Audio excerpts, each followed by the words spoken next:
Raider Nation, we are live. Boy, I can't appreciate you guys enough for pulling up on a Sunday, taking time to come out here and support the channel, man. It means more than what you guys know. So today we're going to talk about a couple position battles here on the roster. We're going to assessing coaching positions. We're just going to have a fun time, pull up, talk some things that could be going down with the training camp battles. And really, we got some questions from the fans that I posted on my community page on the YouTube. Auntie Six had questions. Carlos had questions. And tonight it's going to be an interactive night with you guys. So the more that you guys pull up, the more that the show gets more interactive. We're going to open up the airways later, let somebody join in and talk all things Raiders. Look, man, overall, just having a good Sunday night, preparing ourselves. Because look, Raider Nation, we're itching closer and closer to training camp, and I'm fired up about it. So Raider Nation, without further ado, we're going to address the chat a little bit. Halo Raider pulled up into the building. What is going on, Halo? He says, you already know it's all love over here. DeMarcus, what's good, Ray? Hope all is well with you and the fam. DeMarcus, everything is going really good, man. We had a fantastic day today. It was a great time at church. We just went out to dinner together after church and just hung out. Man, it's been a really good time. The wife is doing good. She's still facing a little bit of nausea from the pregnancy. But we're getting through it, man. We're plugging away. Dan City Raider, what is good? What is good, brother? I'm glad that you decided to pull up. I always love having you here on the show. You always make it interesting, and I love your feedback. So, Van City Raider, I absolutely love you. Egalitarian, what's up, Raider Ray? What's good, Egalitarian? It's great to see you, brother. You're always faithful tuning into the show as well. The numbers, what is going on, brother? All right, hold on. Let me see. Your audio's bad. Let's check this audio. Hold up. Give me 1 second, y'all.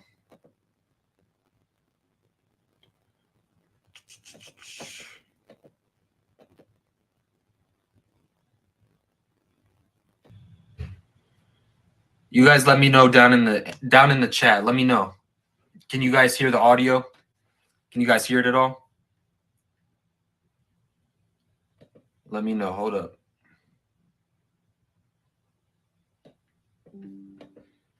Are we all good? We're all good. Halo says we're all good.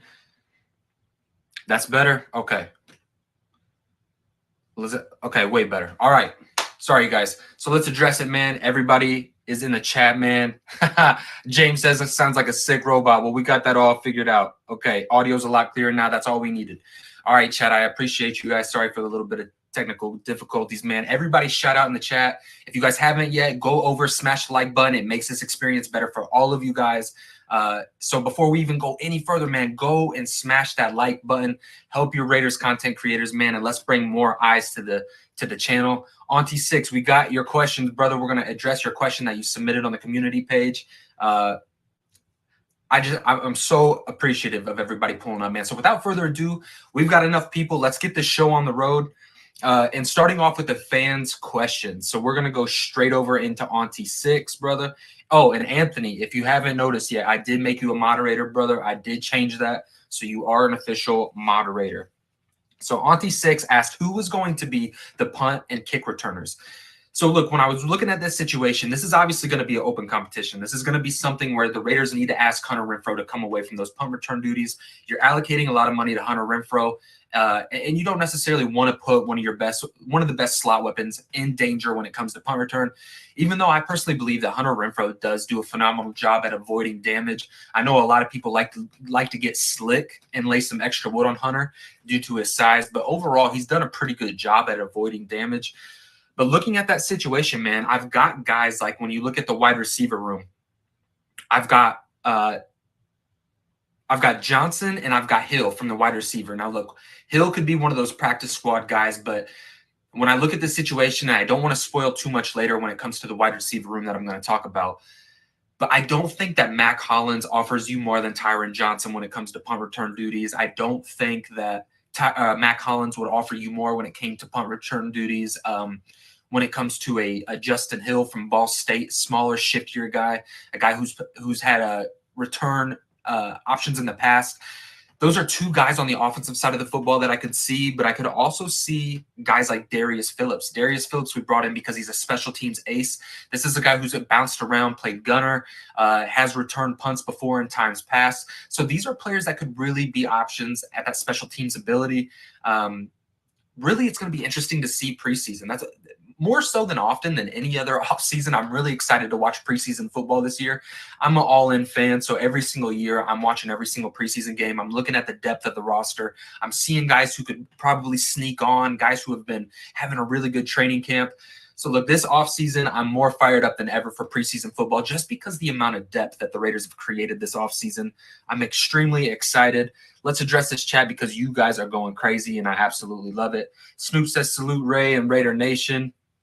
You should ask me if I should be a mod, only if you said salute egalitarian. Halo. Van City says, Halo, what's good, King? Everyone else scared me in the past couple of years like they're going to do something stupid and fumble. And I agree. The Jalen Richards of the world, right? It was always like a deep breath. Like every time I seen him return a punt, I'm like, come on, Jalen, please don't drop this one. So I feel you when it comes to that.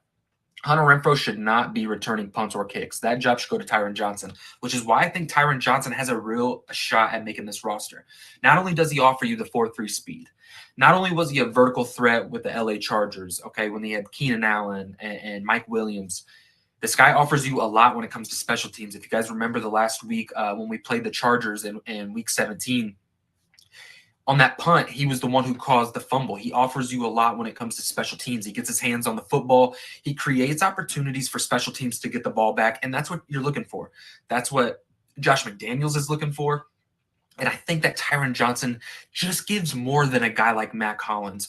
Since we're already talking about the wide receiver position, you guys have brought it up. Let's just get it out of the way. I don't necessarily think that Matt Collins brings a lot to this roster. I really don't. I just – to me, you guys, this is my take. I have it written down here in my notes. Is this Matt Collins situation going to be another Willie Snead? And what I mean by that is a guy who is a good football player, but he just doesn't – he's not great at anything. Yeah, you're talking about a big body receiver, but do we necessarily need a big body receiver to take a roster spot when you have guys like Justin Hill on the bottom of the roster who can kind of be that gadget guy, a guy who did a lot of screens, a lot of end arounds, a lot of short slants, and has that speed to take it to the distance? You got guys like Tyron Johnson, who's over 6 foot, who's a real field stretcher, has decent route running, and has great, reliable hands. I just don't know that Matt Collins offers you enough. And is it just being a special teams gunner worth a roster spot? I don't know. And we're going to kind of address that because there was some interesting things when I was looking at how the Patriots 53-man roster kind of finalized, and then how Patrick Graham ran his 53-man roster and how many positions were allocated to what. So we're going to get into that in a little bit. Richard Lyon says he's missing his wrench. Chronicles of what's going on, OG. I'm glad that you decided to pull up, brother. I hope all is good. I hope you're staying busy. Anthony says that he likes Hollins. And look, I know the nation's pretty divided when it comes to Matt Collins. Matt Collins is one of those guys that you either like him or you don't. And I fall in that ladder. There's just not a lot that he brings from me. And when I watch his game, he doesn't separate himself among this wide receiver room. Maybe it's a guy that he develops good chemistry with Derek Carr. We'll see in training camp. But as of right now, I think Hollins might be one of those guys on the outside looking in. He is big. I get it. Richard said he's missing his wrench. We can get that allocated to you, brother. Ray, my biggest question was in the contracts in 2022. You said that we can move this cap space into the next year. Is that right? Yeah. There are ways around it, Jack. Like we talked about before, brother, there is an opportunity to move numbers around. Cap space is really fluid. When you're looking at cap spaces now, you really have to look at the guaranteed numbers and how those are allocated. They can push money back, but I come up with a term, and it's kind of like ghost money. You can spread things around and manipulate things. With the cap room going up, I'm not afraid if the Raiders have some dead cap hit of players that they moved on from that weren't living up to the contracts. You're going to have that with every single roster in the National Football League. So it's kind of ghost money. It's kind of floater money, if that kind of makes sense. Matt Collins is there for the red zone. And look, while I agree with that, Demarcus Robinson isn't necessarily a smaller guy. Is he at 6 foot? I believe he's at 6 foot. Devontae Adams is not that small of a receiver. He's a bigger body guy. He's going to get a ton of red zone looks. You got guys like Darren Waller. You got Foster Moreau.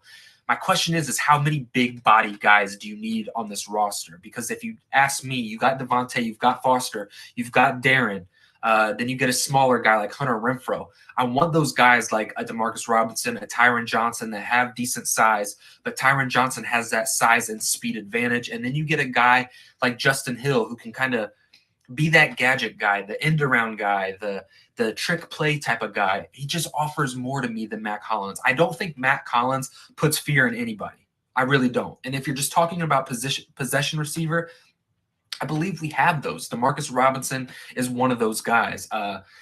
Devontae Adams, one of those guys. Hunter and Darren and Foster, all these guys have these opportunities. So does Matt Collins necessarily separate himself from the group? I'm okay if everybody disagrees with me. I'm cool with that. What I see on tape, I just don't. I think he offers more special teams value than he does a weapon in the receiving game. That's just me personally. Egalitarian says, I really think Matt Collins is a better addition than Willie Snead. And we'll see. We'll see. I know that Willie Snead has more accolades. I know that Willie Snead had more success. Now let's see if Matt Collins can come in here and really earn this spot. Facts. Collins will be used for the red zone plays because of his height. Right, and I agree.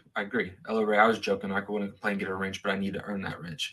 Hey, and Richard, you've been pulling up, man. You've been faithful to the show, and I absolutely love it. So you keep pulling up, bro. We're gonna get a good amount of moderators just to kind of control some things. Who's the wide receiver 2 on the outside opposite of Devontae? Now, in my opinion, I'm gonna give that to Keelan Cole. Now, this is a guy who really is, even from the start of his rookie year, this guy is a big body guy, good at the top of his routes, really good, solid hands. This is a guy I could see Derek Carr really thriving with.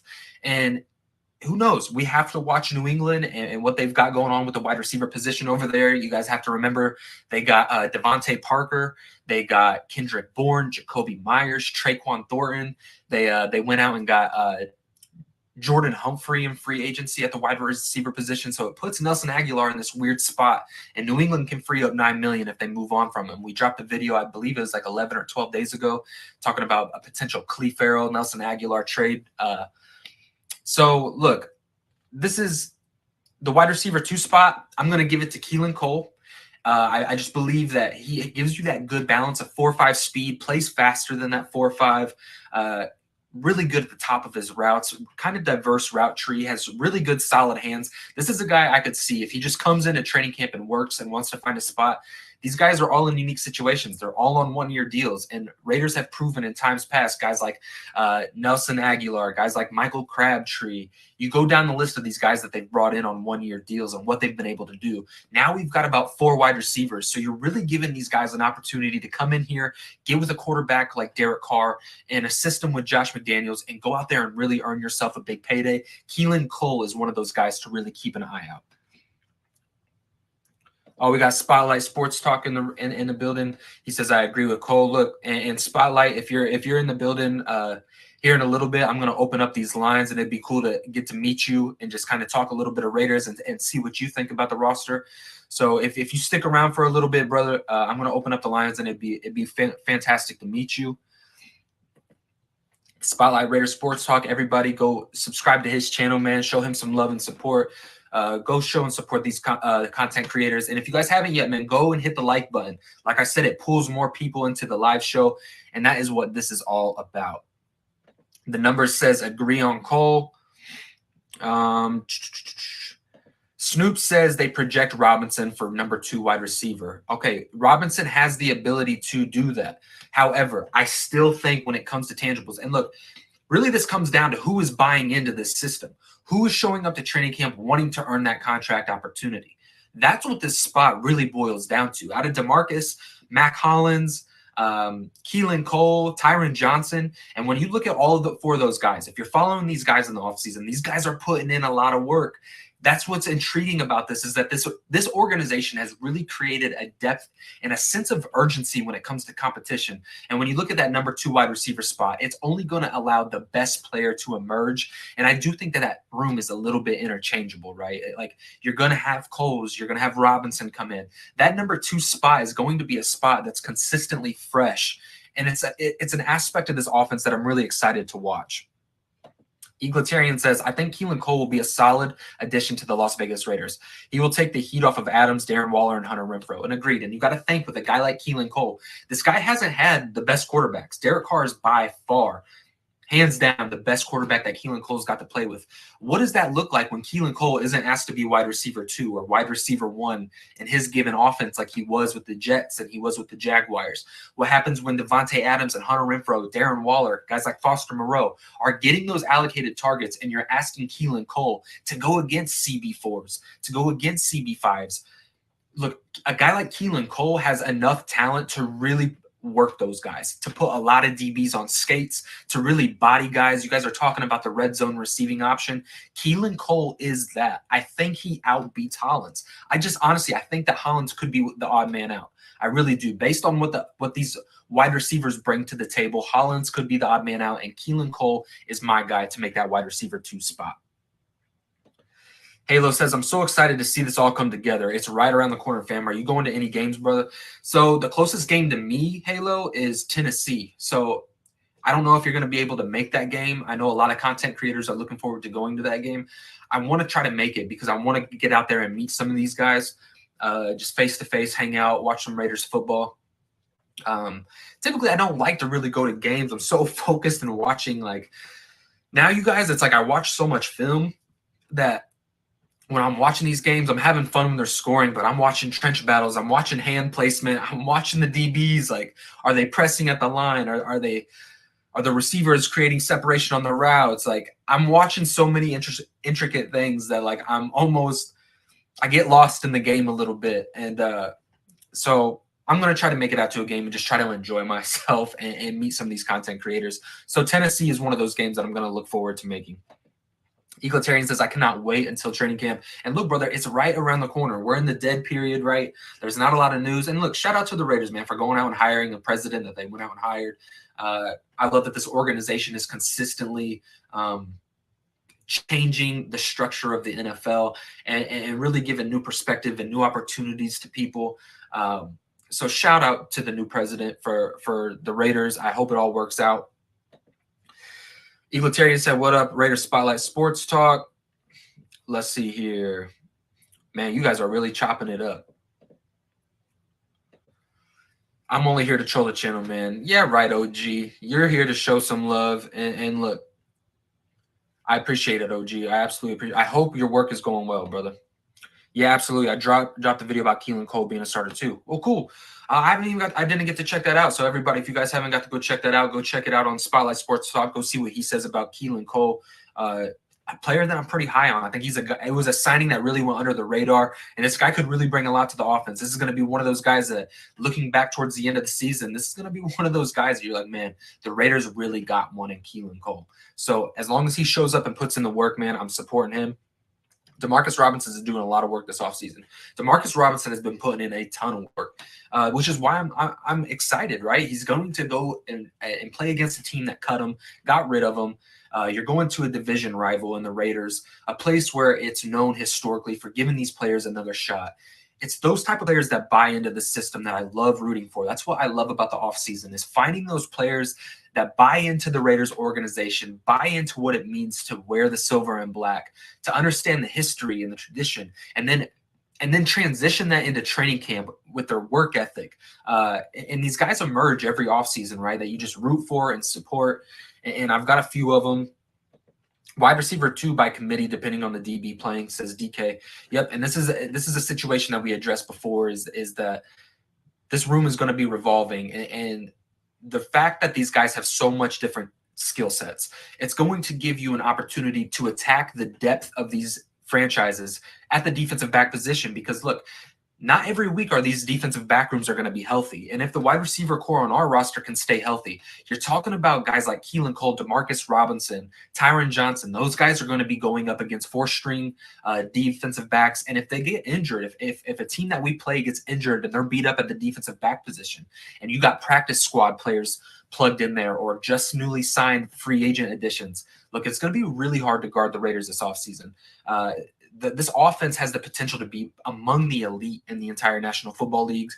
And it really depends on how Josh McDaniels designs this offense, which is why I'm really intrigued. I don't think we're going to see much in preseason. I think you're going to see a lot of bland, vanilla play calling, and it might leave a lot more questions and answers for Raider Nation. So don't be discouraged of what you see in preseason. I'm just going to give you guys that early assessment, especially going back and watching some of the New England film of their preseason. Look, New England ran plays in their preseason that were never seen again in the regular season.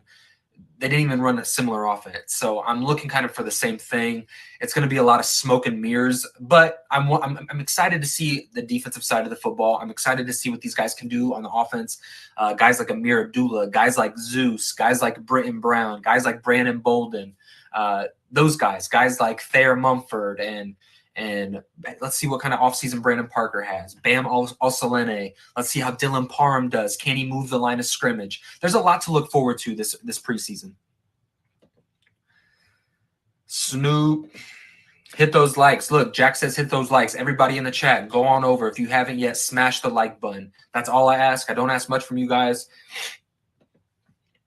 You could interchange Robinson and Cole without a shadow of a doubt. I just think that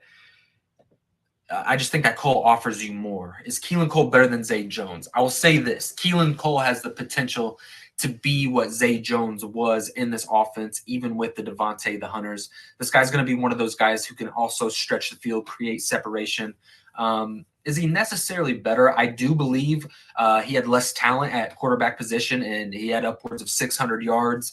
Yeah, I think he has the physical talent to be better than Zay Jones. Zay Jones just had a resilient work ethic. That boy showed up to work no matter where he was placed on the projected roster. That guy showed up to work, developed a chemistry with Derek Carr, was always willing to work out with DC. And those are the type of players we need for that number 2 spot. We need guys who are going to be willing to show up and work. And that's what I'm really excited about. Cole does have better hands. I like that. Spotlight says, salute to everybody in the chat, man. If you guys haven't, man, go wipe those feet. OG says, hit the subscribe button, nerd. Go do it before OG starts selling you car insurance. You don't want that, so go smash that subscribe button. Okay, so look, we're gonna get into the other conversation. We stuck on that wide receiver topic for quite some time. I kind of want to move forward a little bit. So talking about the offensive line, okay, who do you guys necessarily?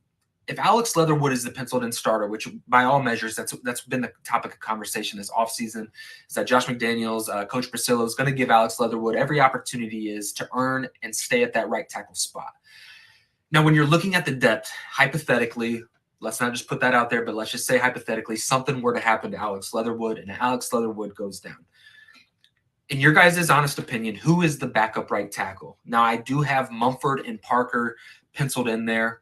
Honestly, I believe this coaching staff would like to see Brandon Parker back up Colton Miller, and if something were to happen at the right tackle position, slide Brandon Parker over there. Obviously, in recent history, it doesn't take a rocket scientist. He has been our swing tackle the last few years, so he has history and chemistry doing that. So I do see Brandon Parker being that guy. But would you guys be comfortable with a guy like Thayer Mumford? Would you be comfortable with a guy like Denzel Good? Say you hit a bad situation and Brandon Parker's playing poorly. Would you be comfortable with swinging Denzel Good out to the right tackle position and really solidify a veteran right tackle out there to give Derek Carr, in my opinion, the best opportunity to have success? I personally believe Denzel Good played pretty adequately when he was asked to play right tackle. It was better than what we were surely getting. And I think that Denzel Good is one of the most versatile offensive linemen that we have on the roster. And if there was a pinch type of situation, that would be a guy that I would be looking for. I respect Zay got a little bit better every year. The guy wasn't a superstar, but he worked hard, and I respect that 100%. Facts that Jack need to extend Waller. Carlos, I'm going to get to your question right now. I will call you by your auto warranty. Yeah, exactly. You guys better hit the subscribe button. Bam or Illuminor. And this is what's interesting, you guys. If Bam, I know he's 26, he's extremely raw, he's not ready. Hear me out when I say that. Bam is not ready right now. But this is a guy who's been staying after practice. Go back to a little bit of what we were talking about before, of buying into the Raider way. Okay. Osalene knows his age. He knows his position. He knows where he's at when it comes to age, experience. This is a guy who's only played right tackle for 3 seasons. This is a guy who's been working with Chandler Jones in the offseason after practice and putting in work. This is a guy who has measurables that you just can't coach. He's 6'8", 350 pounds. And if he doesn't necessarily work at the right tackle position, which I think he's a fantastic project. I think you put him on a practice squad, a protected practice squad, and really develop his skill set. But who's to say if he doesn't have a big preseason? Who's to say that if he doesn't get his hands and his feet worked out with Coach Priscillo, that he can be an adequate backup, somebody that you don't necessarily want to see on the field a lot his rookie year, but a guy that could really fill in and just has sheer size. It reminds me a lot of Trent Brown. The San Francisco took him in the 7th round, and he got a lot of the same critique. And going back and watching Trent Brown, I actually noticed that Trent Brown was playing a lot of guard in college as well as tackle. Is Bam a guy that you could kick inside to guard to be a backup guard and just be a mauler when it comes to running the football? A guy, now his size, pad height, that's going to be a disadvantage if he does kick inside to play guard. You want to have guys that can control their pad level, and with Bam being such an enormous guy, defensive tackles like an Aaron Donald, the Chris Jones of the world, those guys who have really low pad level and are able to disengage with guards, that's where he's going to struggle.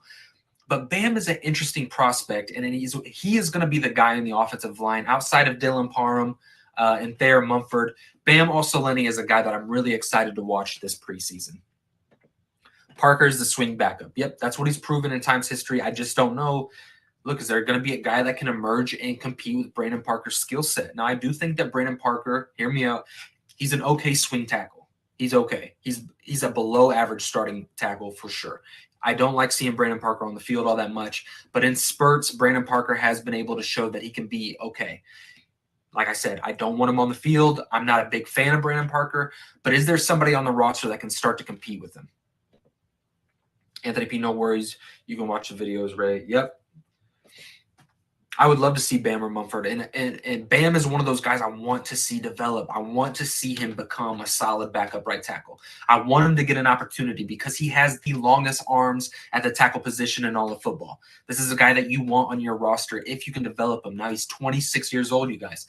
Don't forget about this. By the time this guy is able to start, he might be 28 years old. That just might be the realistic possibility. Parker is much better at left tackle. I agree with that, DeMarcus. But if he's playing a lot of snaps, that means that Colton got hurt. No jinx. Exactly. And I think that he needs to be that swing tackle at the backup left tackle position.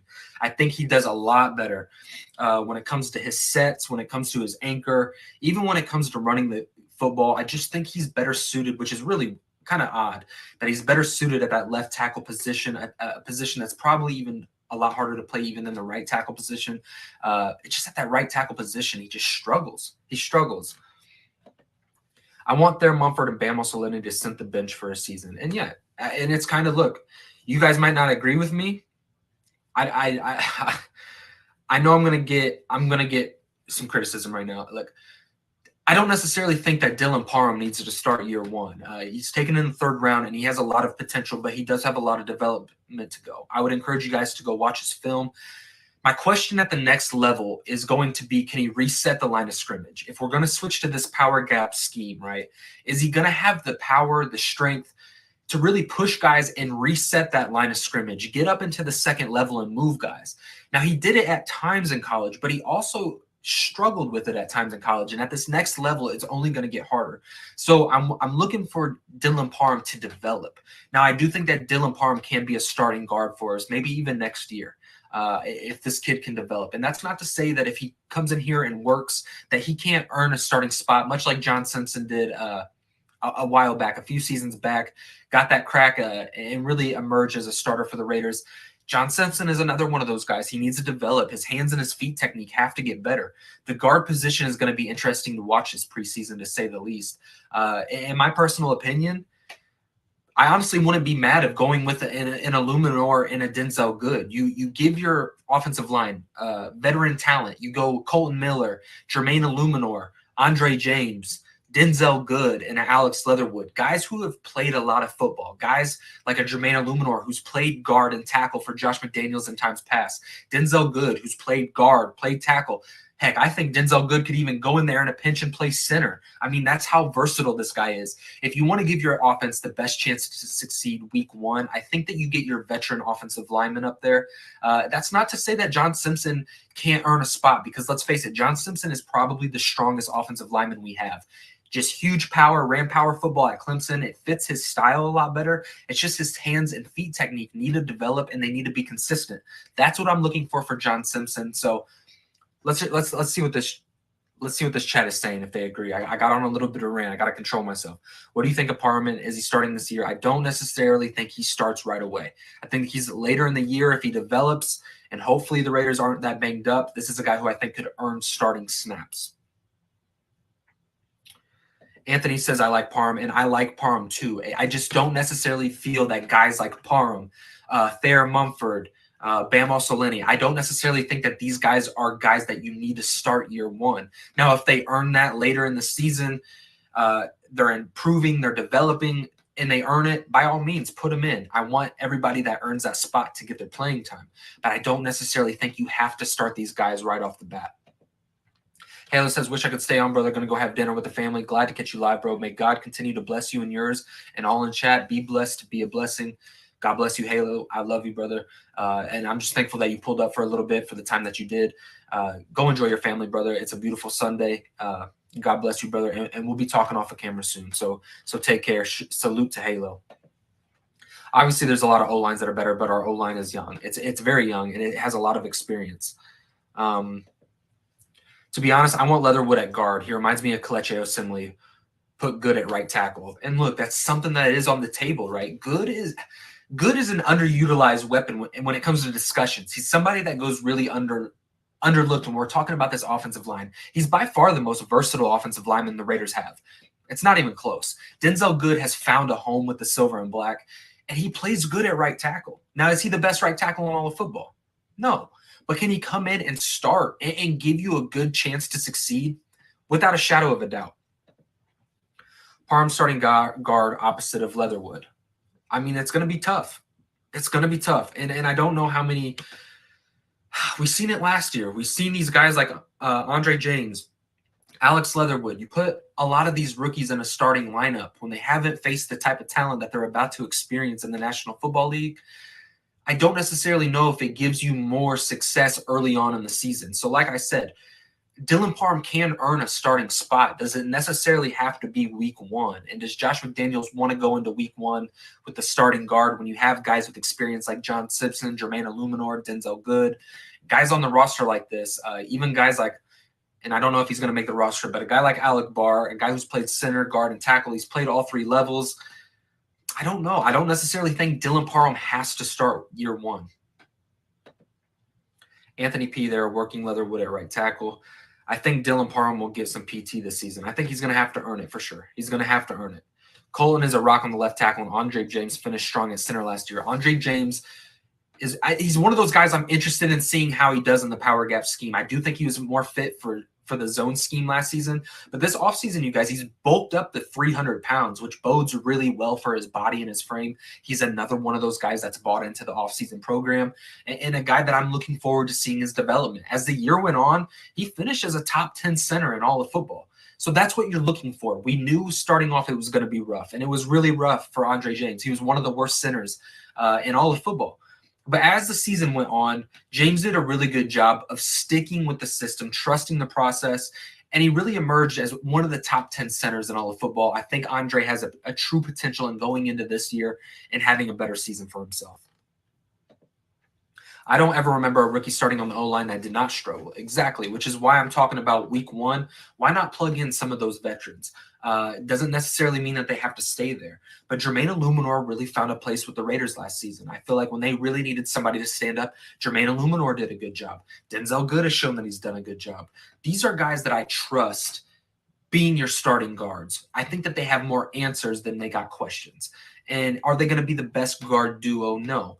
But I think week one, when you're going up against a defensive line that we're going to be seeing week one against, it's something that you really have to think about. You have to think about, is this guy, and you got to think, Jermaine Illuminor has this experience with Josh McDaniels. He's played guard for Josh. He's played tackle for Josh. This is going to give him an advantage. He knows the system. He knows Coach Brasillo. They know what they have in Illuminor. Let's just see. I think the Raiders' offensive line is going to be Andre James at center, Denzel Good at right guard, Alex Leatherwood at right tackle, Jermaine Illuminor at left guard, and Colt Miller at left tackle. That's exactly the lineup I've got. That's my lineup. I know a lot of Raider Nation, I know a lot of content creators don't have that kind of, they don't see it that way, but I do. I think that putting in the veterans, you put in a veteran like Jermaine Illuminor next to Colt Miller, and you got a pretty solid left side of the offensive line. Okay, you got Andre James and Denzel Good anchoring in the middle. I think that's a pretty good duo. And then you got Denzel Good lined up next to right tackle Alex Leatherwood. You put a savvy guard veteran next to Alex Leatherwood to really help him develop. I think that gives you the best situation week one. I want to get those veterans in there, guys who are familiar with the system, guys who have played in this scheme before, and then let Alex Leatherwood be out there and develop and put him next to Denzel Good. Captain Jack, what is going on, Captain Jack? I'm glad that you pulled up, man. Everybody, shout out to him. Go subscribe to Captain Jack's channel. This is a great, phenomenal man. I love tuning in and listening to his content. If Good is healthy, the best O-lineman in the mix except Miller. 100%. I agree with you. I really agree with you. Nation, if you ain't subscribed to my big brother Raider Ray, just subscribe and hit that like button. Trust me, you don't want to be telling OG Daniel because then it won't be the end well for you. Yeah, you guys, look, if you guys haven't yet, man, and this is your first time or you guys aren't subscribed yet, go over, subscribe to the channel, man. Smash this like. With all of you guys in the chat right now, go smash that like button. Bring more eyes. Shoot this video up the YouTube algorithm, and let's get more people in here talking all things Raiders and making this show unique and special. What's up, Captain Jack Rackham?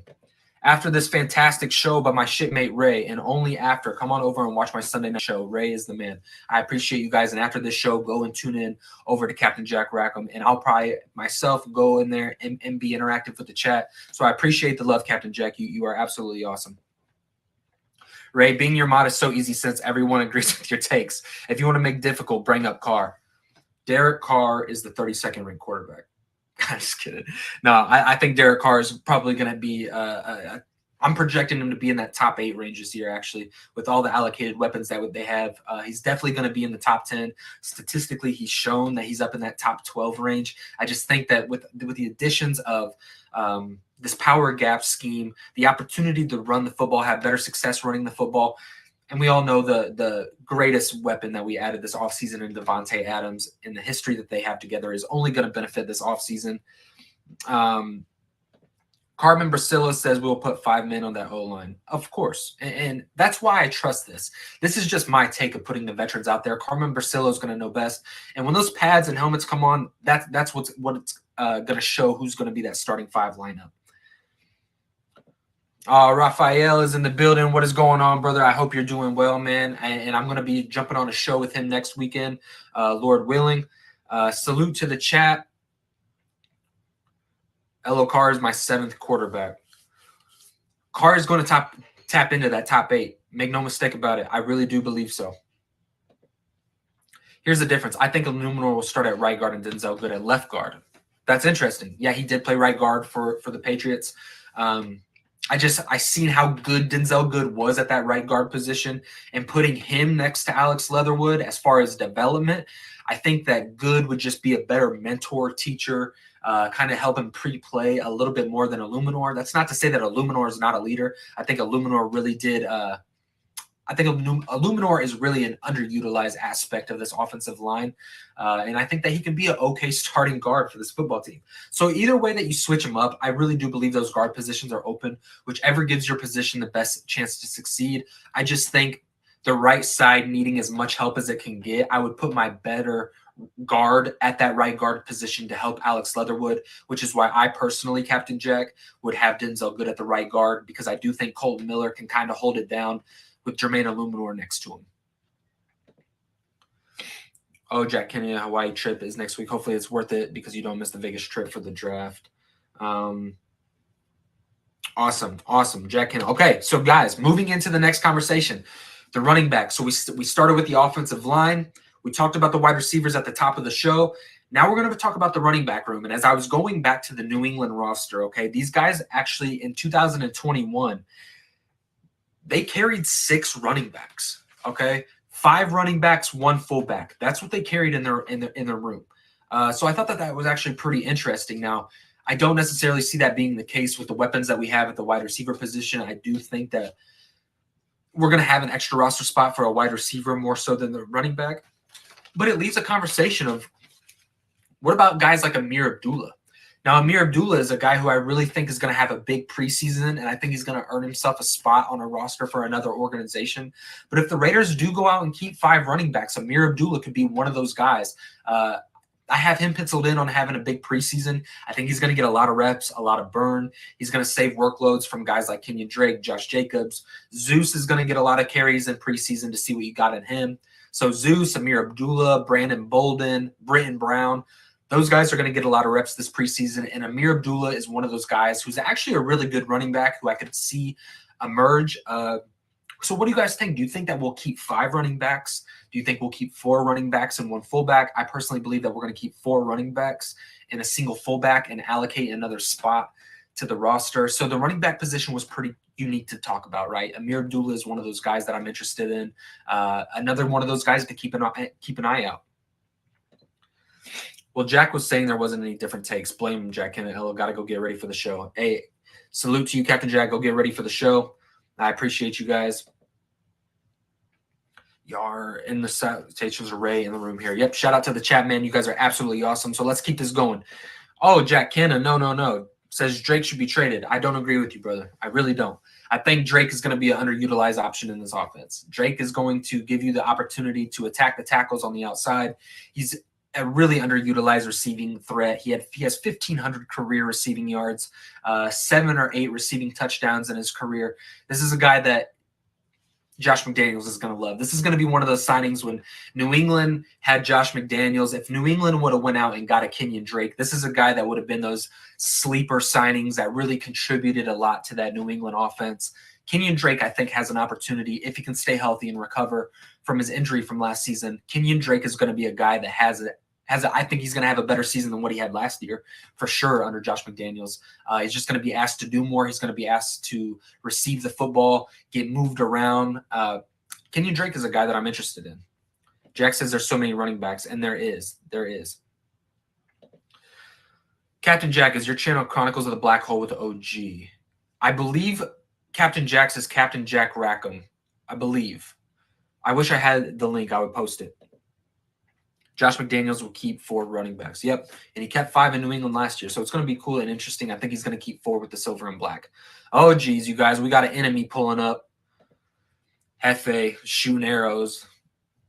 Chiefs Kingdom. Get out of here, bro. Everybody, take it easy on Hefe. Don't kill him tonight, all right? I know he's still a closet Raider fan, though, straight up. Raiders Football Talk, a.k.a. Brother Andy, put a video out, and I put my top 10 QBs. Put a video out. I put my top 10. Okay. Yeah, I think he is. I think that Derek Carr is going to be a top 10 quarterback for sure, without a shadow of a doubt, especially with the weapons that were added to this offense. I'm excited to see what Zeus got. I am too.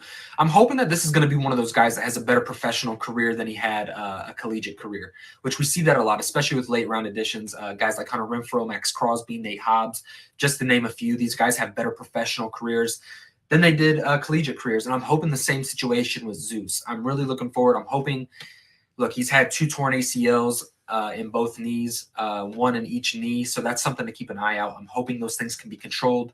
New modern medicine, torn ACLs aren't as big as an issue as what they used to be, but I'm curious to see if he still has the burst that he once had. So with the running back room taken care of, wide receiver, we're going to move to the defensive side of the football, an area that I'm really excited to talk about, okay? And I just want to bring a unique perspective real quick when it comes to the defensive tackle room. Now, when I was breaking down what Graham kept in New York last season with the 2021 New York Giants, when we're talking about the 53-man roster, where did he allocate his roster? So you have to look at it, and he kept 7 defensive backs, which I think bodes well for guys like Amik Robinson. He might be that 7th defensive back. He's going to have to compete with a guy like Stanford Samuel, I believe. But Amik he's going to have a rough training camp. I think he really needs to show up and put in some serious work if he wants to bring in this roster. But what does bode well for him is that Patrick Graham keeps a lot of defensive backs. In 2021, he kept 7 defensive backs in that unit, 4 safeties, 5 defensive linemen. I thought that was really interesting, but listen to this. 5 defensive linemen, but 10 linebackers. 10 linebackers. That's what he allocated. So it made me wonder, okay, when you're looking at the 5 defensive linemen, and I had to adjust some few things here, guys, and I got it to work out. If this is a similar type of role and scheme that he's going to be running with the silver and black. For the defensive linemen, I've got him keeping Bilal Nichols, Matthew Butler, Neil Farrell, Jonathan Hankins, and Vernon Butler. Those are your 5 defensive linemen, your down linemen that he's going to keep. Now, linebackers, I switched Max Crosby and Chandler Jones coming off of the edge, having 3 bigger bodies up front, having Chandler Jones, Max Crosby's on the edge of like that 3-4 system, okay? And then you got guys like, so if you're looking at 10 linebackers, Denzel Perryman, Chandler Jones, Max Crosby, Divine Diablo, Jayon Brown, Kenny Young, Kyle Falkrell, Malcolm Kuntz, Cleveland Farrell. I mean, if you're looking at him wanting to allocate those bodies to the linebacker room, you're talking about significant depth. You're talking about guys that you could rotate in and out and create a consistent pass rush, and keeping those big boys up front to control the line of scrimmage when it comes to run defense.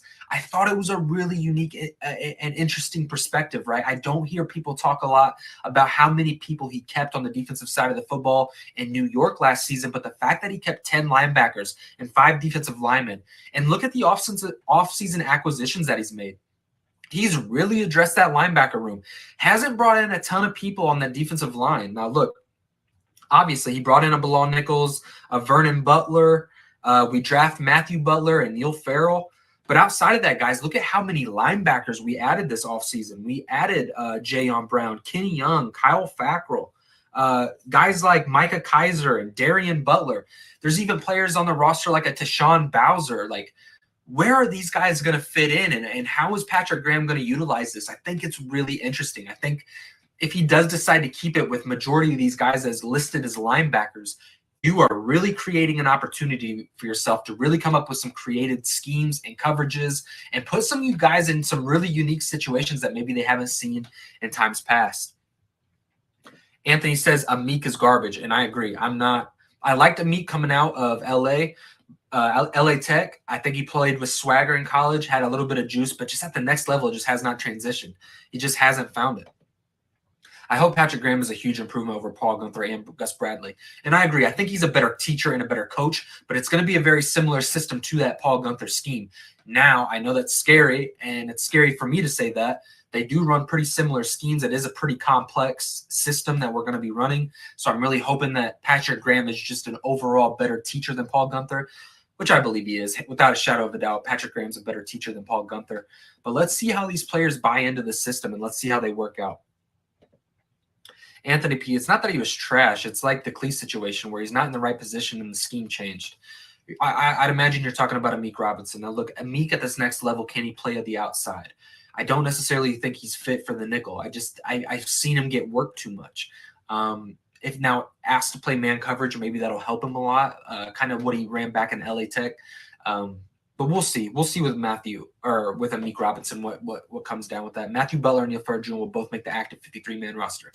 I see him getting more rep. Neil Farrell Jr., I believe, is going to take the reps of Jonathan Hankins. Bigger, faster, offers more when it comes to pass rush. Give this young guy an opportunity and give Hank to come in on key positions. Let's see here. Okay, so a guy like Vernon Butler was a guy that, looking at the defensive tackle position, is a guy that I'm almost more curious if the Raiders can use him as a backup edge prospect. And the reason why I say that is in 2019, Vernon Butler actually played the defensive end position for the Carolina Panthers. That was his only position. That was his only season allocated at the defensive end position, but he was able to come away with 6 sacks, 8 quarterback hits, 7 tackles for loss, and 32 tackles. Now, this is more contribution than a guy like Cleve Farrell has brought to this roster. Let's just face it. So in this 3-4 scheme, can you put Vernon Butler on the outside of that nose tackle and really allow him to get after the passer more and not ask him to play on the inside as much? And a guy like Vernon Butler, who's 328 pounds, he's that one of those bigger edge setters. Get him out there and see what he can do. This is a guy who's had a troubled off the field. He's had a troubled off the field past. He's struggled with. There are some cases of being in trouble with the law. But if Vernon Butler can come in here and contribute to a backup edge position, I think that he brings more to the Raiders' defensive line than what he does at the interior. I think guys like Matthew Butler, Neil Farrell Jr., Jonathan Hankins, these are going to be the guys that are going to contribute when it comes to the interior. I do think that Vernon Butler should be kicked to the outside a little bit and contribute in a backup role. So that's a player to keep an eye out this preseason is Vernon Butler, and see if he can kind of resurrect his career a little bit with the Raiders. Yep. Really ask Holly about her Edwardsville connection. I have respect for you just like you and I. Okay, so like I was saying, Vernon Butler is one of those edge defensive players that I'm really looking forward to see. If you guys haven't yet, everybody in the chat, go over and smash the like button, subscribe to the channel. We're going to get ready here shortly to open up the lines and allow people to come on. So hopefully if Spotlight Sports Talk is still in the building, maybe he can tune in.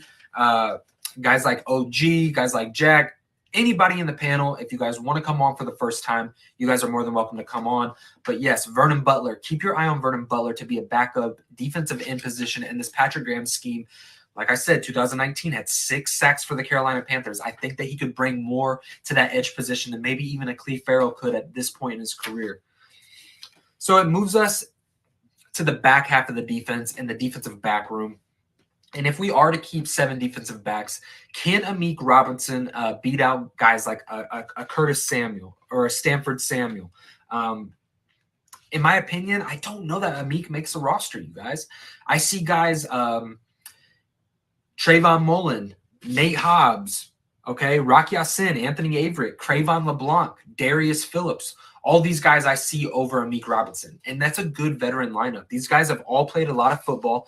Darius Phillips, when he got his opportunities, was able to create turnovers for the Cincinnati Bengals, offers you a lot when it comes to special teams.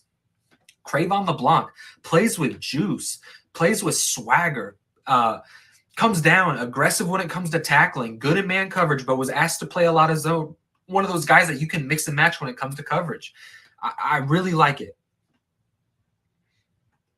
I really like what those guys can bring. Look, Amik Robinson's going to struggle. He's going to struggle to make this roster, hands down, and it's not even close.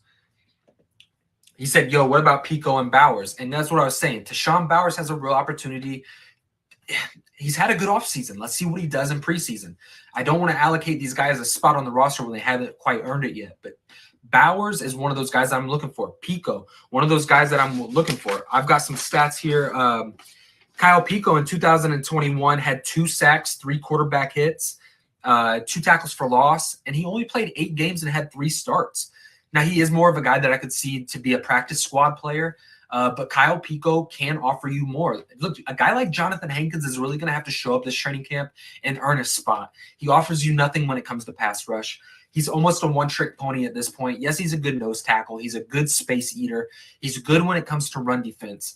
But when you have guys on the roster like a Neil Farrell, a Kyle Pico, guys that have done a similar role in times past, are they quite as big as Jonathan Hankins? Well, Neil Farrell is actually bigger than Jonathan Hankins. So does that give you an opportunity to slide a guy like a Kyle Pico onto the roster? That's to be seen, but I think what's helping Jonathan Hankins is his contract situation. He's on a 1-year, like $1.5 million deal. So it's hard to just say outright that you're going to cut and release him. I think you could use him on goal line situations with a guy like Jonathan Hankins and Neil Farrell being those big space eaters and putting them in the middle. Maybe you keep those 2 in case something happens to one. But Jonathan Hankins is going to be a guy that I'm going to keep my eye on because you guys have to remember he only lasted a single season under Patrick Graham with the New York Giants before he found a home with the Raiders. So it's not somebody that Patrick Graham was that high on, right? So Jonathan Hankins is going to be one of those guys that I'm going to watch. And can a guy like Andrew Billings come in?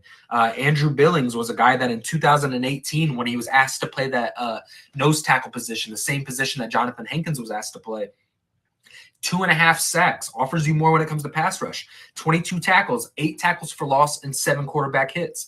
If Andrew Billings, he's a guy who opted out in the 2020 season. If this guy, and he didn't play much last year, he just didn't. I don't know if it had to do with the opt-out that he had the year prior, but if this guy can come in and he's all in on the system and he's ready to play serious football, he's only 28 years old. So Andrew Billings is a guy to watch too for for that depth spot. Because look, he's shown the ability on the interior to get after the quarterback a little bit, and that's what you're looking for when it comes to these depth pieces. So Andrew Billings, Kyle Pico, these are guys to really keep your eye on the back end of the roster. Check says, Ray, I have nothing to talk about. All right, so my last segment before I bring people on, it's going to be coaches to watch for. Now, it's so easy to go with Josh McDaniels. It's so easy to go with Patrick Graham. I'm not going to go that route. I'm actually going to go with 3 coaches that I decided to pick, okay? Frank Oakham as the D-line coach. I'm really curious to see what he's able to do with guys like Chandler Jones, Max Crosby, Matthew Butler, Neil Farrell, how their guys' development's going to come. Guys like Vernon Butler, where are you going to decide to put him? Are you going to decide to move him on the edge? Are you going to kick him inside? Guys like the Andrew Billings, the Kyle Picos, what are you going to do with these players, and what kind of opportunity are you going to give them? Frank Oakham is going to be a guy that I'm keeping my eye on when it comes to coaching staff. Moving back to the defensive side of the football, all these guys are going to be defensive coaches. I'm really looking at the defensive side of the football because I want to see this defense come up and really elevate their game. Last year, it was an improvement over Paul Gunther, but it just wasn't where it needs to be. Okay, next year, we really need a huge development when it comes to the defensive side of the football. So I'm really looking at these position coaches to see what it is they bring to the table. Antonio Pierce, linebacker coach. If we are going to go to this offseason with all these linebackers, how is he going to develop them? How is he going to allocate roles? Third down defense. Are you going to go with a Jayon Brown, a Divine Diablo? Is Denzel Perryman and guys like a Micah Kaiser or Divine Diablo, are these guys going to be the guys that you have on early downs? I could see the Divine Diablos and the Denzel Perrymans. But on third down, are you going to get your Divine Diablos and your Jayon Browns out there as your coverage linebackers? Where are you going to put Malcolm Kuntz in? Are you going to line him up at the defensive end position? Are you going to have him coming off the edge as a standing linebacker? There's so many unique aspects to this defense and this linebacker room that I think Antonio Pierce is really going to bring a lot to the table, and our pass rush specialist that we brought over from the Tennessee Titans, something I'm really excited. And then the last one, Jason Simmons, defensive backs coach, pass game coordinator. This is a guy that's going to be in Patrick Graham's back pocket, a guy who's really going to be helping when it comes to developing where these players are going to get put in positions to succeed. And I'm really interested to seeing how Jason Simmons communicates with our defensive coordinator and to see how this defensive back room, because there's a lot that's required of these DBs, right? When it comes to communication, versatility, responsibility, when it comes to the coverages, these guys are going to be asked to know a lot. So I'm really interested to see how he develops these guys. Thankfully for him, he does have a lot of veteran talent. He does have a few blend-in of younger players, but for the most part, you got guys like Darius Phillips, Trayvon LeBlanc, Anthony Avery, Rock Ya-Sin, Trayvon Mullen, guys that have played a lot of football. So I think that that's going to benefit the back half of this defense. So, guys, that sums it up with my coaches, my training camp position battles to watch for. I just think that it's been a fantastic offseason, and look, training camp is right around the corner. I'm so excited to see what these Raiders do this training camp. I think that you're going to have a lot of people earn roster spots, maybe that were back in low free agent acquisitions, depth, even maybe undrafted free agents that have the ability to squeak on and make the roster. A few guys that we didn't even talk about when it came to that linebacker room with the 10 linebackers. I mean, you're still even looking at guys like Zach Van Valkenburg. You're looking at guys like Deshaun Bowers, Micah Kaiser, Darian Butler. Where do those guys fit in? Does one of those guys emerge? It's just so interesting to see because Raider Nation, for the first time in a long time, the Raiders have created depth and true quality depth where they can go out and be a really good football team to compete immediately. I think that if we show up, put in the work, we're definitely a playoff contending football team. And after we punch our ticket, if this team can stay healthy, we're going to make a run. And I'm not going to sit here and say we're going to the Super Bowl because I want this football team to go out there and earn it and earn everything that is put on their plate. But I do think that this roster has an opportunity with the coaching staff and the blend of talent. You just have this really good blend of youth and veteran talent that you could really go out here and create something really dynamic and really special. So Raider Nation, with that being said, yes, Snoop, I do love this. He was going to make my list. Rob Ryan, senior defensive coordinator, he brings more knowledge to the table. He was about to make my list and crack that lineup. I didn't add him just because I wanted to give these guys a little bit of an opportunity. Rob Ryan brings a lot of coaching experience, and I'm glad that he's not calling football plays. I'm just glad that he's in there to talk about schemes, coverages, putting players in the right type of situations. So Rob Ryan was a really good addition. I agree. So you guys, I'm going to open up the phone line. If Spotlight Sports Talk is in here, I would love for him to come on. If you guys can, go over, tag him, let him know that he's willing to come on now. OG, Jack, anybody that's willing to come on can come on. But I'm hoping to get some new faces. And I'm going to copy this right now. And we are going to post it, and we're going to open up this line. So OG, if you're in there, you can come on. Spotlight Sports Talk, if you're willing to come on. Raphael, everybody, pull up to the show, man. We're making good time. So I just dropped the link, everybody. And if you guys are enjoying the show, man, go and hit this with the like button. If you haven't yet, go subscribe to the channel. Everybody that's in the chat should have liked this video already, man. We never asked much from you guys. I just ask that you like it so more Raider fans can come and find the show and make your experience even better and just add more perspectives.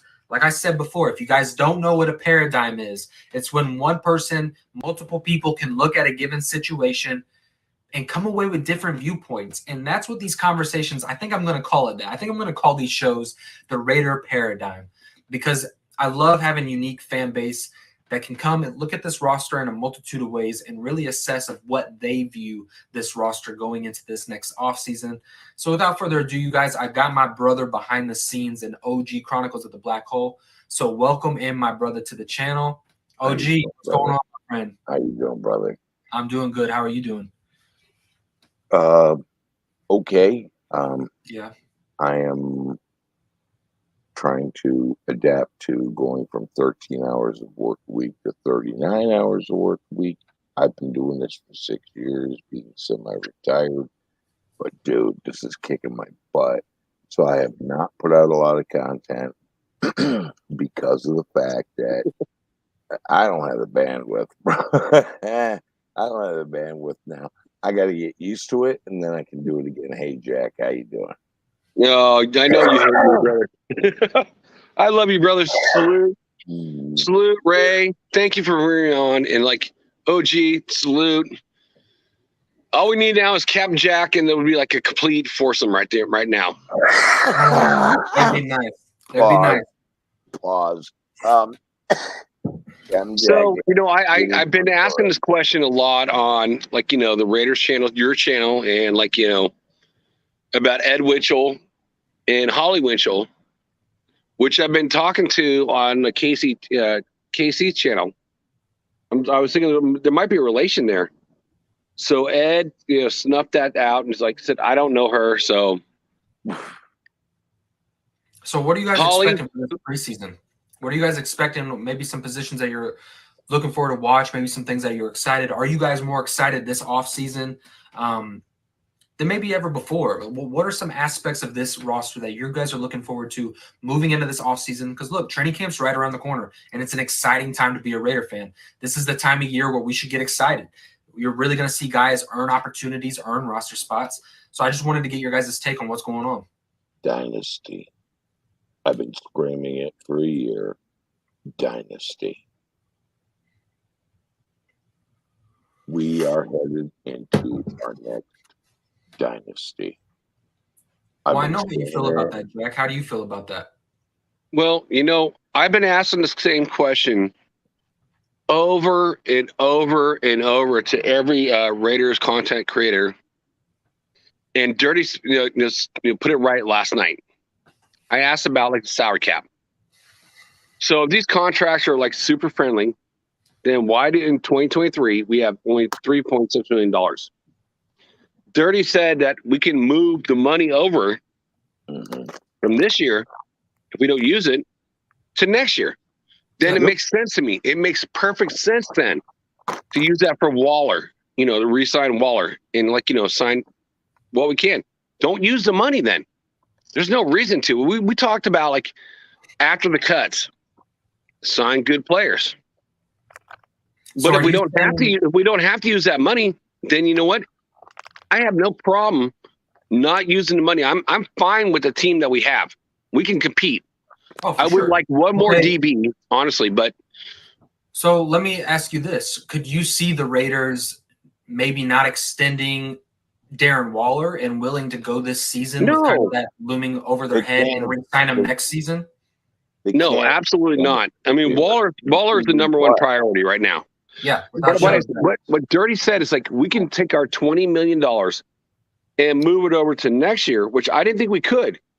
Yeah. I thought, okay, when this season's over, Abrams, Jacobs, and our defensive tackle are gone, and all the other players are gone. We have $3.6 million. I was concerned because you know what? I saw that with the Al Davis, era, and we had to lose Rod Woods or no, not Charles Woodson, and we had to Seymour, and they had to go to the other teams. So I saw that, and I saw Reggie McKenzie had to come in and straighten out the salary cap and just cut those players to get it back in order. But if we can move the money from this year to next year, what Dirty said, then I am absolutely 100% about it. And I have no concern with salary caps. But I've been asked every content creator the same question. So am I right? Was Dirty right? Okay, I have watched content creators talking about giving Darren Waller an extension. And every time I watch them, I just flip them off because it's like, no, we can't actually extend him this year.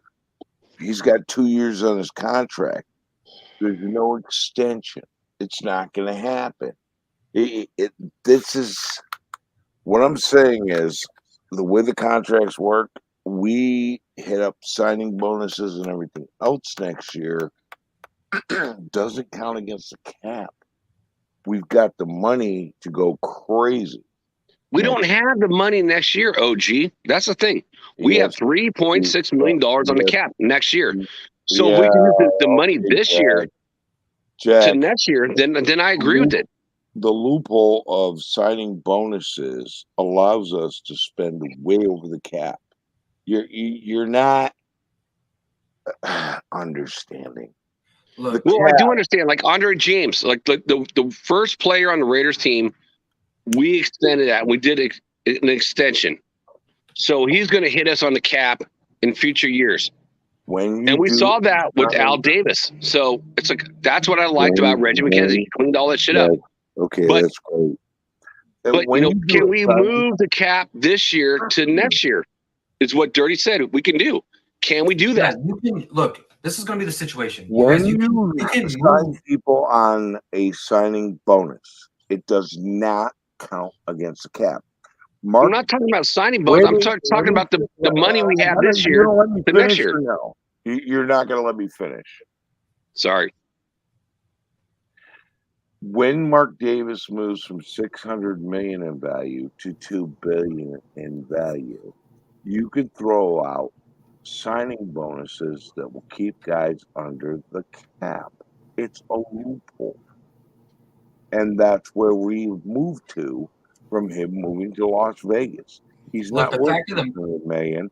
He's worth $2.2 billion. The fact of the matter is I'm not necessarily worried about the cap space. I'm not at all, because you've gone all in on this roster. Guys like Devontae Adams, extending all the guys that you've extended, bringing in Chandler Jones. You've created a 3-year window to go and compete, and the Raiders aren't necessarily going to go into next offseason and throwing down a ton of money when it comes to free agency. This is going to be coming to an opportunity you're going to watch the Raiders organization draft well now, because they have the free agent acquisitions locked down for at least 3 seasons. So they don't need to go out there and make all these huge splashes. Now what the Raiders need to do is they need to nail drafts. And this has given them an opportunity to get 2 to 3 good drafts underneath their belt. And then when all these contracts come up, look, in the next 3 years, the Raiders have around $107 million when it comes to cap space. So right, you renegotiate. Yeah. But if you renegotiate into signing bonuses, you remove that from the cap, and now your cap goes to $170 million. Yeah, and look, got the money to do it. You're really creating a roster now that you're wanting when because the Raiders went out and signed some veterans, right, that are kind of up there in age. The Chandler Joneses, Devontae Adams. You're wanting to get these next 2 to 3 drafts into the organization, get them developed. So by the time that those contracts expire, you have players waiting behind the Oh scenes. my god, dude! You see what I'm saying, Jack? I'm not necessarily worried at all about the cap situation. The Raiders can roll over money. The Raiders, players are going to be cut next offseason. Restructures are going to be put in place. Derek Carr is going to sign a similar contract than what he signed this year. All of these situations are going to put money in the Raiders' pocket. Now, I'm not saying that they're going to have $40 million to spend, but they're going to have. We're going to have $173 million to spend next year. And here's the reason why. We roll out these player-friendly deals with extensive signing bonuses, which we have the money to finance now. We're good. What's going on, Raphael? How you doing, brother? I'm doing good right now, so I have like 10 minutes to talk about what's going on for the Raiders. But right now I'm very excited about it because there's 3 things about what's going on about the Raiders right now with this season right here because they're definitely keep an eye on them, not only with the players but the like over acquisition could be like the Raiders' success right here. So right now they got like a bigger things about it 2022. So first they got the player Trayvon Maverick. Now it's one of the keys to the defense last season was to play for rookie safety. And Trayvon Maverick was traded out for the TCO star in the second round. And he was playing at the Pro Bowl at the most level of the season, showing out the kind of the promise had taken him for the first round back in 2019. And for me, Trayvon is like, we're going to have the kid to be a stuff of this league for a long time, and against the AFC West, which is really, really good low it with elite quarterbacks like Derek Carr, which is players very crucial. And honestly, I like Murray because he's gonna take the next step forward because his first pro, but and possibly like an A pro level. The other thing is the player, which is Nate Hobbs, because right now those expectations not only for Trevor Maverick is going out to the rookie season were pretty high, but much higher to the defense back to the team that selected 3. In fact, Nate Hobbs was supposed to be like the depth guy anything on the year 1. But it was so clearly entirely from this going on for the team for the last season. But last season ended up with way just more continuity, putting together like an incredible rookie season, and he was cementing himself as a long-term starter for the franchise of the Raiders. That will prove like the upcoming season at the Raiders how some good young players that can build secondary around. So he was understanding as a rookie, and he can clean off the still stuff. So he could be like a very good Raiders player for a very long time. And perhaps not about it because right now the last Super Bowl that we played it was just like the 80s. But right now 2022 is gonna be the year for the Las Vegas Raiders. Not only we have the extension for Hunter Renfro, Derek Carr, and of course Max Crosby, we're not just wearing this jersey right here.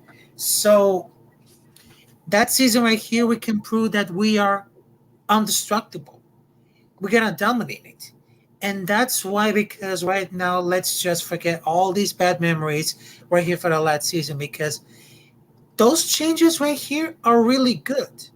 Those changes are realize that we as a Raiders fans right here, we as a nation right here, is gonna be incredible right here because the last season, well, we just went to the playoffs to against Chargers, but it was just like amazing right here. But there's a lot of changes coming through, not only for the franchise, but also for the front office.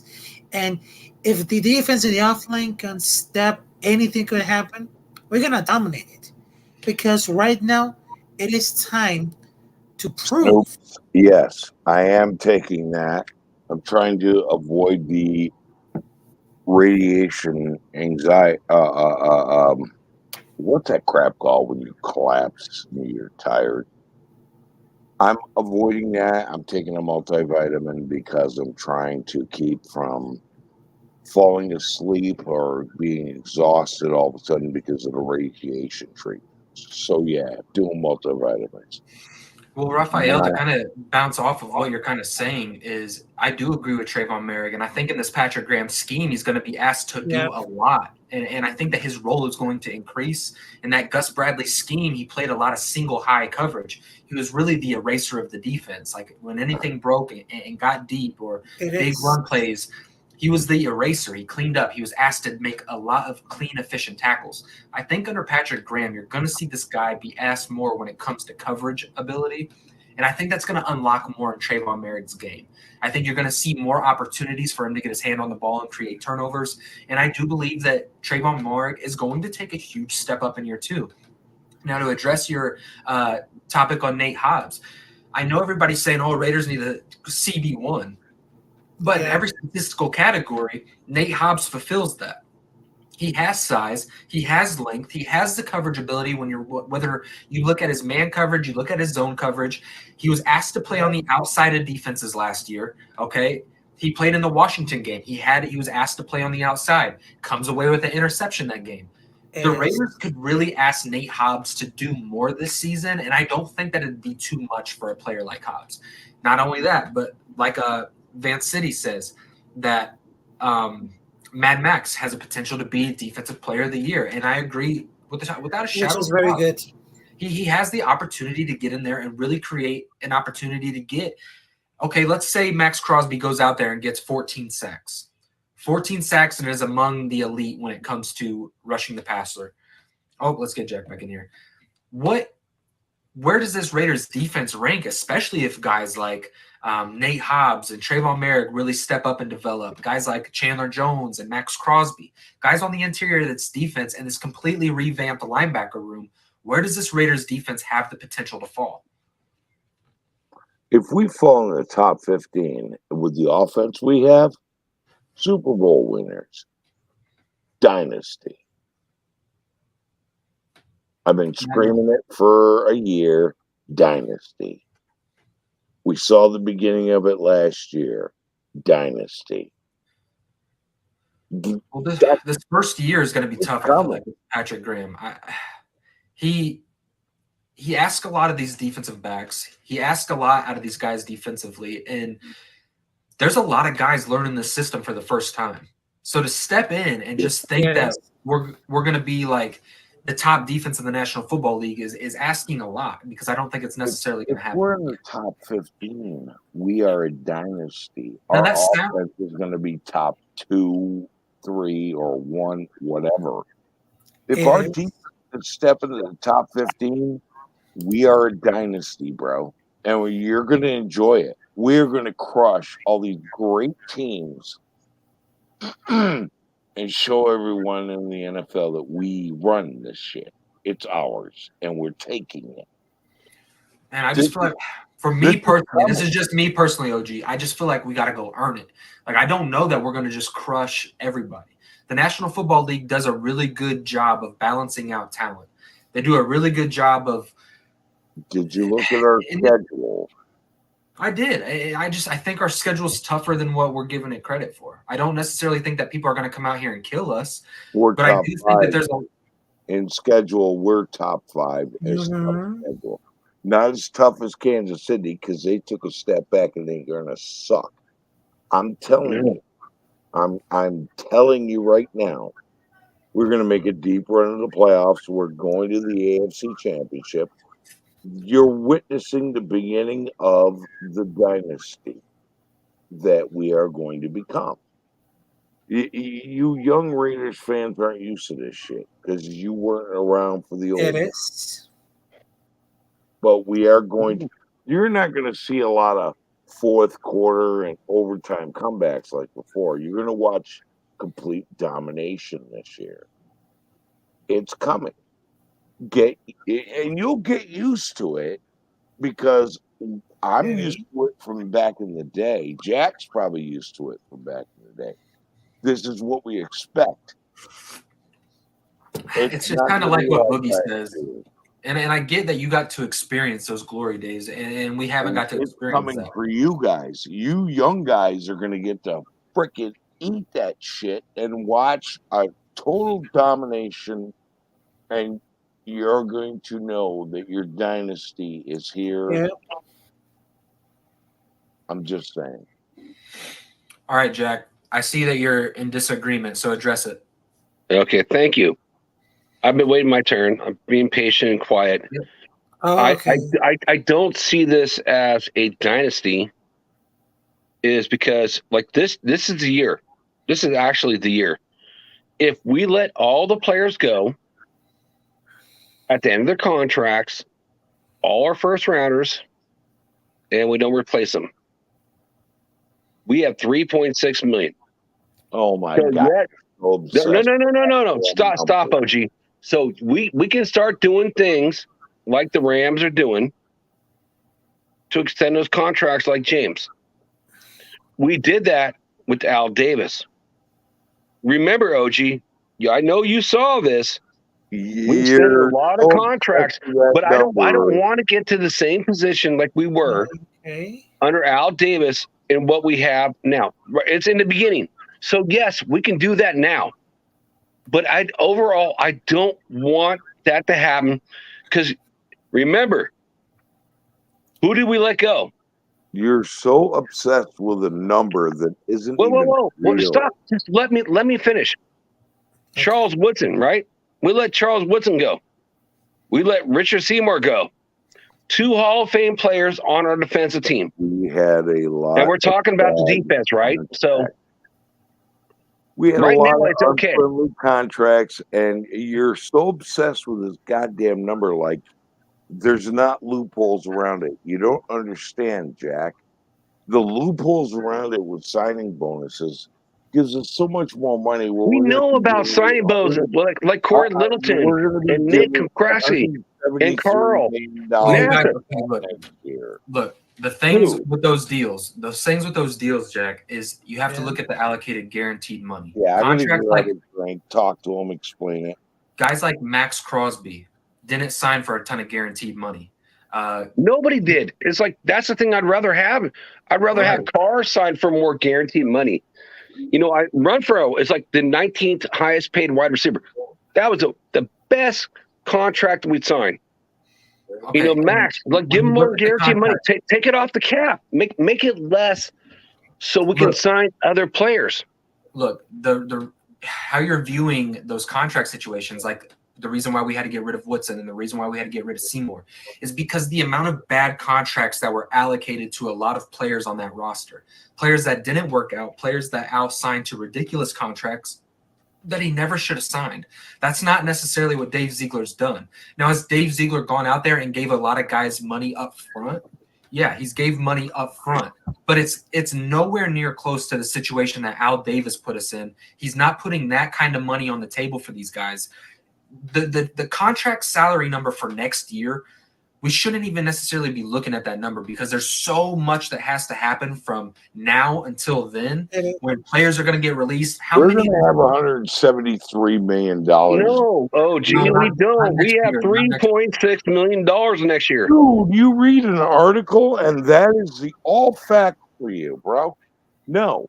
We have ways to work around it to make 173. We can reconstruct, Carr's contract because, Carr's contract is like really a 1-year deal, but it's like it is what it is. It's like you look over the cap, you let all the players we have on the last year of the contracts is 3.6 mil. No. I get it, but don't you realize that Dave Ziegler sees we're that? We're going to become like the Rams next year. We're going to start doing the Rams thing. Button article. We actually will have $173 million next year. Dude. Man, I love you, OG. We're not going to have no $170 million in cap space next year. You're buying into one guy's BS information to set a panic button, and you're ready to panic. No, we're not going to have that much next season in cap space. But here's the thing. Like I was saying earlier, we don't necessarily have to have a ton of money in free agency next year. I'm not worried about that. Well, we don't. We can sign smaller end players. Right. So, dirty 7 straight. Here, look, and really, like I said earlier, with even if that cap number is low, it's going to put it on this organization to draft good football players. They're going to have to draft. And when you look historically over at New England, they've done a good job at getting late round draft picks to develop over the years. They'll sign guys on big contracts. Those contracts will play out when they're ready to leave the organization. Those players that we've been developing on the roster have been groomed, know the system, and fill in. Honestly, Jack, I'm not worried about cap space at all. Dave Ziegler knows what he's doing far more than what Al Davis knew what he was doing at the later end of his career. And that's no shot at Al Davis. I love Al Davis. He's awesome. At the same later time, in his career, he didn't know what he's doing. It's like, he was later in his career, he's doing. Sean says facts. We're in good hands. Let the professional deal with these deals and let's talk football. Guys like Champ Kelly, Dave Ziegler, this is why New England put them in positions like this, is because they have the ability to work out contract situations. They know how to develop rosters, and that's why you see New England's organization have sustained success for a long time. And Mark Davis went from $600 million in value to $2.2 billion. It can offer these signing bonuses that don't count against the cap. But when you do that, you extend it out against the cap. No, it doesn't count towards the yes, cap. It does. It extends against cap. It extends for years on the cap. Contract extensions do not count against the cap. That's reality. Look, I think too much is going. I think, honestly, this is my opinion. I think too much is going to the cap space. I think it's not as big as an issue as we're making it out to be. And I think next season we'll see. We're able to pull off the bullshit, giving Patrick Mahomes $500 million. Dude, the higher market teams have this ability if they have money in the background. And that's what we're doing. And realistically, I looked it up. I was wrong. It wasn't $173 million cap next year. It's $137 million if we work the deals right. Okay, let me ask you this, OG, and Ray, and Raph. We have 3 first-round draft picks on the last year of their deals. Yep. So we have a lot of talent, a lot of special ability on this team. We don't have a lot of talent in those drafts, but go ahead. I'm not talking about the draft. I'm talking about 3 first-round talents in Josh Jacobs. Good one. Yep. And our defensive tackle, and our defensive, back. It's like our safety in Abrams. We got a lot of talent. So these guys are going to be gone next year. I don't see any of them being on this team next year. So our window is right now. Well, I don't even think that they're that talented, if I'm being honest. Jonathan Abram, I don't still be on this team. Abrams and Farrell will not. Jonathan Abram doesn't offer a ton. He's a specialist. Okay, he's more of a box safety. He doesn't bring me what Jamal Adams brings. Can he play a similar role? Yes, he can play a similar role, but that doesn't mean that his production is going to match a player like a Jamal Adams.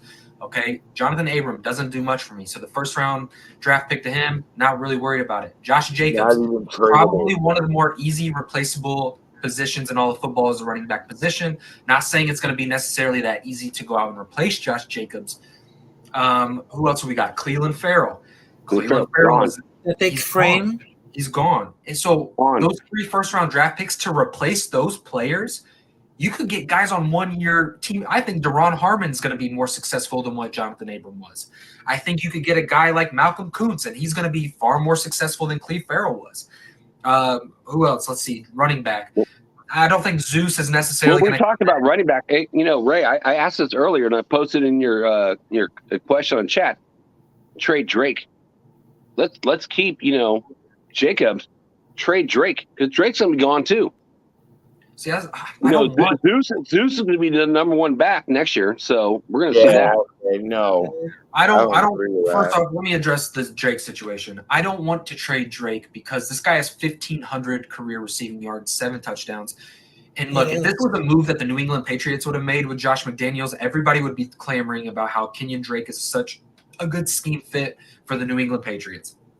I think the style of runner, his ability to attack the tackles, stretch out these lines, be a threat in the receiving game.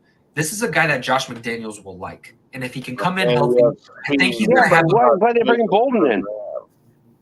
Brandon Bolden. Okay, this is how I view it. You got Josh Jacobs and Zeus, your power runners in between the tackles, smash mouth runners. Bolden's not a power runner. He's a number 3 back, like, you know. No, I didn't say Bolden. I said Zeus. I said Zeus is the backup insurance to Jacobs.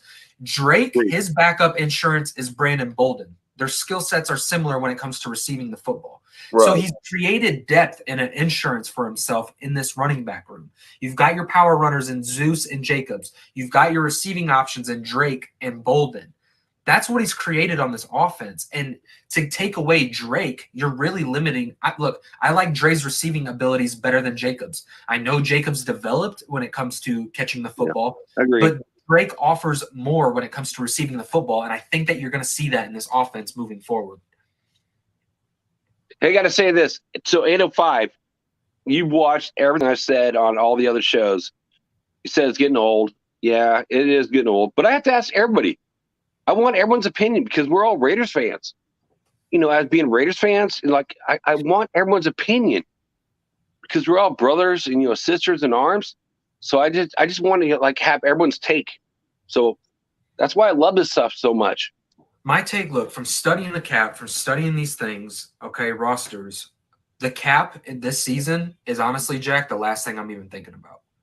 Because there's so much going into this season. There's so much good talent added, and I see what they're doing long term. They've allocated money to really good football players like Devontae and Chandler, extending core talented players at the quarterback position, at your edge rushing position. Okay, they had to throw this money because they kept the core of this football team together. Now everything else is going to be what a football team does when they've created a good roster. It's drafting really good. We have all of our first and second round picks moving forward. Okay, we're in a good position. And I trust this regime to go out there and get good football players because that is what's really going to set up this dynasty that OG's talking about. Because we can be really good for 3 years. Coming, bro. We can be good for 3 years on paper. Okay, we haven't earned anything yet. We could be good for 3 years. It's everything that's going to come after that. It's going to be the drafts that are in place this next offseason and the offseason after that. And can those players get caught up? That way, when you move on from these veteran players, you have a good young roster that's familiar with this scheme and system already in place. Ray, I agree. I'm trying to carry content, like, you know, for people to talk about. But I also want everyone's opinion. It's like, you know, I've seen the Al Davis days, and it's like, I've seen what they've done is like, you know, pushing so much money in the back end, which would hurt the team. So I don't know about Ziegler. You know, it's all an unknown. The only one who's got pushed, beyond years is Andre James.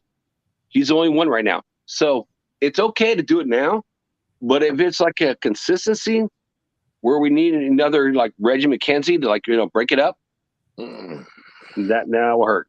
No, that won't happen. I don't think those days are gone. Those days are gone, Jack. You can be what's confident. coming is dynasty. All right. Well, Raphael, you got any take? You got any opinion, brother?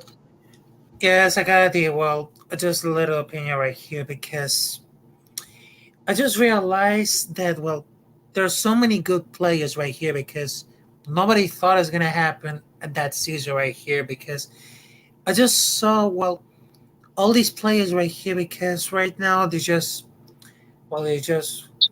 have confusing it at all or just like throwing some garbage right here. But I gotta tell you something. They just fought so much hard on that season right here. If we can fight like nobody else right here, we just have a great season right here. So we just fought like everything about it. We just fought everything about with the bad defense right here. So in my case right here, before I leave right here, in my case, the defense and the offline is gonna rebuild it because that's the year that we can rebuild it to everything. So let's just start like zero right here because let's just start with the era of Dave Ziegler and Josh McDaniels. Let's just start with the bank. And right now, the Raiders is gonna be like an extraordinary season because it's time for a guy to change right here. And moving forward with Josh McDaniels and Dave Ziegler, I think. Okay, so Reggie McKenzie, Dennis Allen era, then the Jack Del Rio, and then you get the John Gruden, the Mike Mayock regime. This has been building. And now that we have Josh McDaniels and Dave Ziegler, it's clear. Everybody that observes this organization this entire offseason, something's different about this football team. Something's different about the staff from the top all the way down to the bottom, the amount of accountability. It's something that this organization has been lacking for years. And I think with Dave Ziegler, a guy like Champ Kelly, a guy that doesn't get talked about enough, Josh McDaniels, these guys are setting a new standard for the silver and black. And that term commitment to excellence has been something that has been eroded. It's been missed. And it's something that these coaching staffs, even John Gruden, he was moving in that right direction, but we missed the mark when it came to the commitment to excellence part. And what I'm seeing this offseason is really Dave Ziegler and Josh McDaniels committing to creating a successful organization who can not only go out and win now, but go out and compete in the years to come. And that's what this organization has lacked, the lack of aggression to go out and build a very good football team. So I believe that this Raiders franchise is in such better hands than what it's been in the last 20 years. And honestly, probably in its history. It's different. It's back. The good stuff is back. Yeah.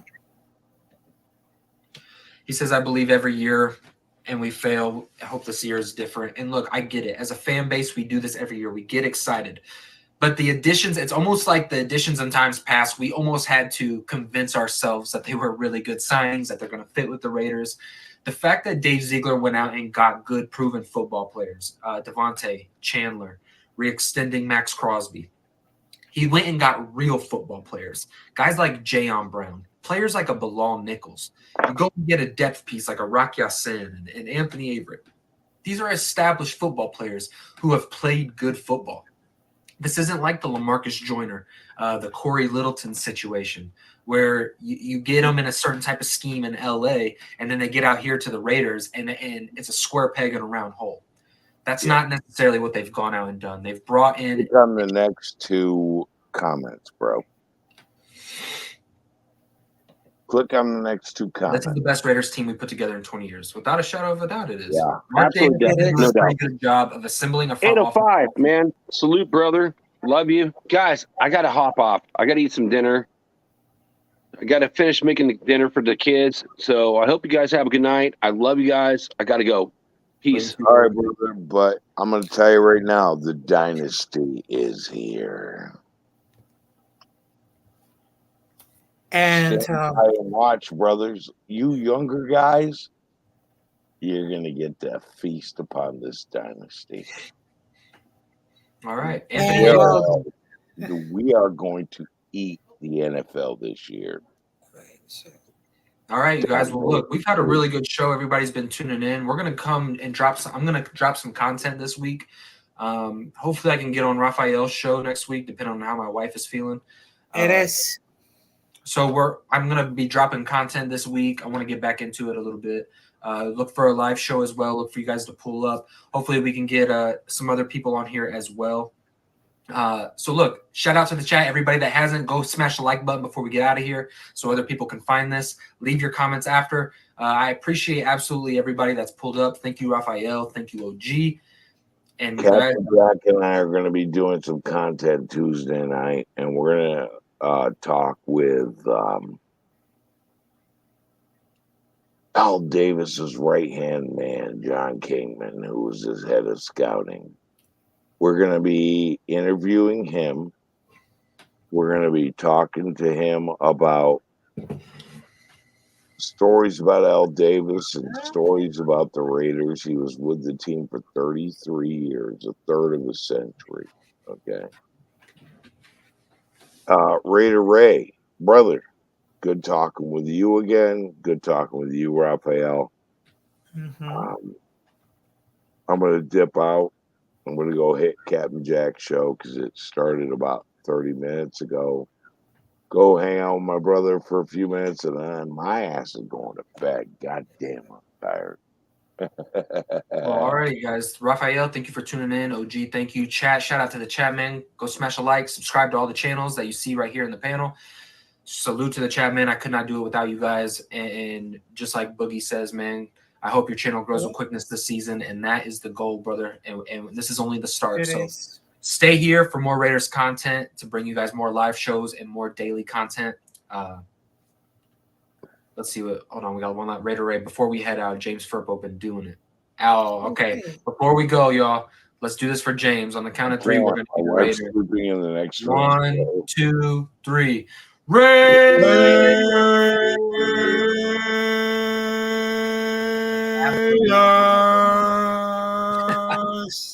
Raphael, there you go. Awesome, man. All right, guys.